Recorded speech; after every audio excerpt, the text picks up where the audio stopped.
ધારાસભ્ય શૈલેષભાઈ મહેતા દ્વારા સ્વચ્છતાને લગતા મશીનો અને ડસ્ટબિનનું લોકાર્પણ કર્યું હતું। ડભોઈ ગાયત્રીનગર ફાયર સ્ટેશન ખાતે ધારાસભ્ય શૈલેષભાઈ મહેતાના હસ્તે 60 લાખનું કોમ્પેક્ટર મશીન આઈઓસી તરફથી CSR ફંડમાંથી મળેલ 15 લાખનું રોબોટ મશીન અને 22 લાખની કચરાની ડસ્ટબિનનું લોકાર્પણ કરાયું હતું। ડભોઈ નગર હાલ ગટરો ઉભરાવાની તેમજ સાફ સફાઈની સમસ્યાઓ ઉદ્ભવી રહી છે, જેને લઈને નગરની પ્રજા દ્વારા ડભોઈ નગરપાલિકાને દરેક વિસ્તારમાંથી ઉગ્ર રજૂઆત કરવામાં આવી રહી છે, જેને લઈને ડભોઈ નગરપાલિકાની ભાજપ શાસિત બોર્ડ દ્વારા ડભોઈ દર્ભાવતીને સ્વચ્છ અને સુંદર બનાવવા નવા મશીનોનું લોકાર્પણ ધારાસભ્ય શૈલેષભાઈ મહેતાના હસ્તે કરવામાં આવ્યું હતું, જેમાં 60 લાખનું કોમ્પેક્ટર મશીન જે નગરના કચરાને એકઠું કરી કમ્પોસ્ટ કરી સફાઈનું કામ કરશે, તેમજ 22 લાખના બિન અને આઈઓસી તરફથી CSR ફંડમાંથી મળેલ ડ્રેનેજમાં પડેલ કચરાને ઉઠાવવા માટે રોબોટ મશીન જે CSR તરફથી ડભોઈ નગરપાલિકાને આપવામાં આવ્યું છે, જેનું ડભોઈ 140 વિધાનસભાના ધારાસભ્ય શૈલેષભાઈ મહેતા દ્વારા લોકાર્પણ કરવામાં આવ્યું હતું। સાથે ધારાસભ્ય દ્વારા નાગરિકોને મીડિયા મારફત વિનંતી કરાઈ હતી કે નાગરિકો પોતાનો કચરો બિનમાં નાખે અને આ કચરા બિન જ્યાં મૂકવામાં આવે તેનો સદુપયોગ કરે અને જ્યારે સફાઈ માટે મશીનો આવે તો લોકો સંપૂર્ણ સહયોગ આપે। દર્ભાવતી નગરીમાં સ્વચ્છતાની ગંદકીની બૂમો જે પડે છે એને દૂર કરવા માટે 15માં નાણાં પંચની ગ્રાન્ટમાંથી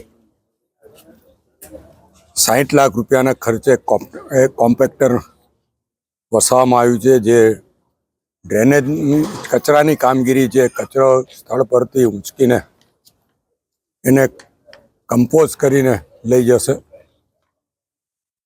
એવી જ રીતે 25 જેટલા બીન્સ પણ મંગાવવામાં આવ્યા છે અને બીજા 25 એક નવા આવશે, જે અત્યારે 22 લાખ રૂપિયાના મંગાવ્યા છે।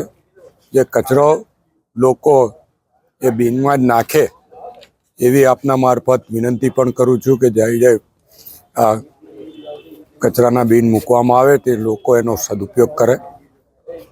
સાથે સાથે જ આઈઓસી તરફથી ડ્રેનેજની જે સમસ્યાઓ છે, ડ્રેનેજમાં જે કચરો ને એ બધું ભેગું થતું હોય, એ એક નાનું રોબોટ મશીન આઈઓસીએલના CSR ફંડમાંથી 15 લાખના ખર્ચનું જે સોલાર સિસ્ટમથી ચાલે છે, એટલે એ પણ આપવામાં આવ્યું છે આઈઓસીએલ તરફથી દર્ભાવતી નગરપાલિકાને। આ તમામ વસ્તુઓનો દર્ભાવતી નગરને સ્વચ્છતા માટે ઉપયોગ થશે, ગટરોની સફાઈ માટે ઉપયોગ થશે અને આના દ્વારા જે સમસ્યાઓ છે એમાં રાહત મળશે।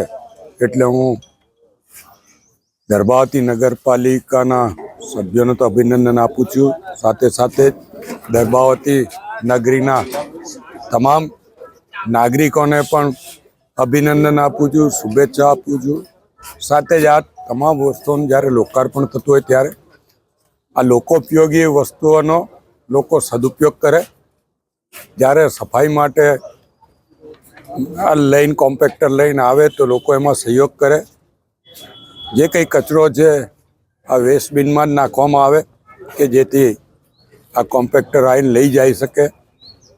અને જ્યારે ડ્રેનેજની સફાઈ કરવા આવે ત્યારે પણ લોકો સહયોગ આપે ને ગટરોમાં જે કંઈ ઘણીવાર મોટા પથ્થરો નીકળે છે, ગાદલા નીકળે છે, અન્ય વસ્તુઓ નીકળે છે, એ બધી વસ્તુઓ ગટરોમાં નાખે ના, કારણ કે એનાથી જ ગટરો જામ થતી હોય છે ને ગટરો ઉભરાવાની સમસ્યા ઊભી થતી હોય, ત્યારે આમાં નાગરિકોએ પણ સહયોગ આપવો પડશે તો જ આ બધી મશીનરીનો ઉપયોગ થશે।